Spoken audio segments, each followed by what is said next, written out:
Hi, I'm Jerry at Lucas Metalworks. Today we're going to show you how to take a ripper point off of an old shank on a ground hog. This is a shank. The ripper point is wore out. Here's a new ripper point. You can see the difference in.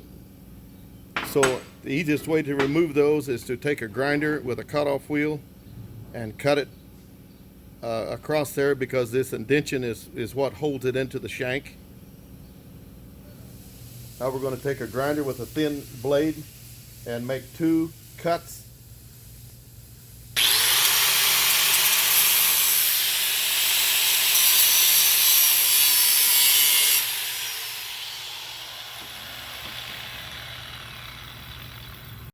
After making your cuts in your old ripper point, you put it on something solid and you hit it on the ripper point itself.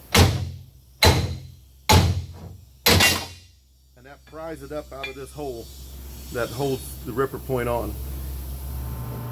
The shanks have a indention drilled into them. The ripper points have a hole already designed into them. And once those line up, we lay them up here on the press.